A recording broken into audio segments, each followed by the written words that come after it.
সুপ্রিয় সম্মানিত সুধী দর্শক মণ্ডলী, নিয়ে চলে এলাম 12ই মার্চ রোজ বৃহস্পতিবারের আবহাওয়ার সর্বশেষ পূর্বাভাস নিয়ে। কেমন থাকবে বৃহস্পতিবার সকাল থেকে সন্ধে পর্যন্ত সারা দেশের আবহাওয়ার পরিস্থিতি রইল বিস্তারিত এই মাত্র পাওয়া তাজা আপডেট।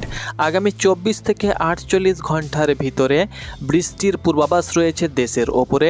সেই সঙ্গে সঙ্গে পশ্চিমবঙ্গ সহ আসাম ত্রিপুরার ওপরেও কিন্তু হালকা থেকে মাঝারি বিক্ষিপ্ত বৃষ্টির কিন্তু আভাস আমরা লক্ষ্য করতে পারছি। অনেকে বলছেন কি দাদা আপনারা ফেক খবর দিচ্ছেন। দেখুন, আমরা এখানে যেটা লক্ষ্য করতে পারছি সেটাই বলছি।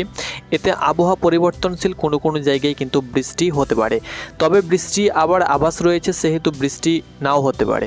কারণ আবহাওয়া দপ্তর সেই সঙ্গে সঙ্গে বিভিন্ন বুলেটিন থেকে যেটা জারি করা হয়েছে এবং আমরা সরাসরি লাইভ খবর যেটা লক্ষ্য করতে পারছি স্যাটেলাইট থেকে, সেটাই কিন্তু আপনাদের সঙ্গে পরিবেশন করছি।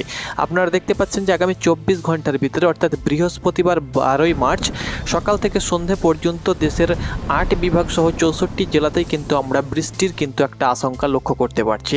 সেই সঙ্গে সঙ্গে কিন্তু মেঘেরও কিন্তু আনাগোনা আমরা লক্ষ্য করতে পারছি। আপনারা দেখতে পাচ্ছেন সারা দেশে কিন্তু মেঘমালা আকাশ থাকবে এবং আকাশ পরিষ্কার থাকবে না। বৃহস্পতিবার সকাল থেকে সন্ধে পর্যন্ত কিন্তু দেশের আকাশ কিন্তু মেঘমালায় আচ্ছন্ন থাকবে। তো এই মুহূর্তে দেখে নেব দেশের আবহাওয়ার পরিস্থিতি কী এবং আবহাওয়াবিদ কী বলছে আপনাদেরকে জানিয়ে দেব এক নজরে।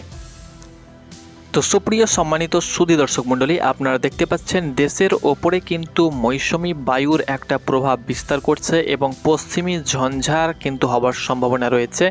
দেখতে পাচ্ছেন কিছু কিছু জায়গায় কিন্তু বৃষ্টি হচ্ছে। এদিকে সিলেটের মৌলভীবাজার, হবিগঞ্জ, সুনামগঞ্জের দিকে কিন্তু এই মুহূর্তে চটকবাজার, সিলেট, তার সঙ্গে সঙ্গে এখানে দেখতে পাচ্ছেন চারঘাট, সেই সঙ্গে সঙ্গে বিশ্বম্বাপুর, এই দিকে কিন্তু জগন্নাথপুর, এই দিকে কিন্তু সিলেট সাইডে কিন্তু ভারী মেঘ কিন্তু এই মুহূর্তে প্রবেশ করে রাতের দিকে কিন্তু বৃষ্টি হওয়ার সম্ভাবনা থাকবে। অন্যদিকে পশ্চিমবঙ্গেও কিন্তু এদিকে ঝাড়খণ্ড লাগোয়া, বর্ডার লাগোয়া দেওঘর সাইডে কিন্তু ভারী মেঘ লক্ষ্য করতে পারছি এবং বিদ্যুৎও কিন্তু চমকাচ্ছে, আপনারা লক্ষ্য করতে পারছেন। দর্শক মণ্ডলী, আপনাদেরকে যে খবর আমরা দেব অবশ্যই সঠিক খবর দেওয়ার চেষ্টা করি প্রতিনিয়ত, কারণ আপনারা আমাদের দর্শক মণ্ডলী এবং আপনারা কৃষক ভাই রয়েছেন অনেকে যারা ফসলের কাজ থেকে বিরত রয়েছেন। তো দেখতে পাচ্ছেন এই মুহূর্তে কিন্তু দেশের ওপরে একটা মৌসুমি বায়ুর প্রভাব লক্ষ্য করতে পারছি, যার প্রভাবে আবহাওয়াবিদের তরফ থেকেও কিন্তু আগামী কয়েকদিন বৃষ্টির কিন্তু আশঙ্কা দিয়েছে।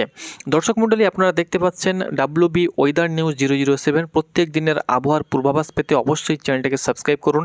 এই মুহূর্তে আমরা দেখে নেব কোথায় বৃষ্টি হচ্ছে। তো দেখতে পাচ্ছেন এদিকে ঢাকার এই যে জায়গাটা দেখতে পাচ্ছেন নরসিংদী, সেই সঙ্গে সঙ্গে গাজীপুর, এই সাইড করে কিন্তু একটু বৃষ্টি আমরা লক্ষ্য করতে পারছি এই মুহূর্তে। নরসিংদী, পলাশ, সেই সঙ্গে সঙ্গে আরও যে জায়গাগুলো রয়েছে নরসিংদীর আশেপাশে, এইসব জায়গাতে কিন্তু এই মুহূর্তে আমরা বৃষ্টি লক্ষ্য করতে পারছি। সেই সঙ্গে সঙ্গে এই যে জায়গায় দেখতে পাচ্ছেন শেরপুরে কিন্তু আমরা, শ্রীপুরে আমরা কিন্তু এই মুহূর্তে ভারী বৃষ্টি লক্ষ্য করতে পারছি। সেই সঙ্গে সঙ্গে এদিকে সিলেটের সাইডে কিন্তু ভারী মেঘ রয়েছে। এদিকে পশ্চিমবঙ্গের কিন্তু দেখতে পাচ্ছেন দেওঘর, তার সঙ্গে সঙ্গে এদিকে ঝাড়খণ্ড লাগোয়াতে কিন্তু এই মুহূর্তে আমরা বৃষ্টি লক্ষ্য করতে পারছি। তো দর্শক মণ্ডলী, যাই হোক না কেন আগামী কয়েকদিন কিন্তু বৃষ্টির আভাস দিয়েছে বাংলাদেশ আবহাওয়া অধিদপ্তর।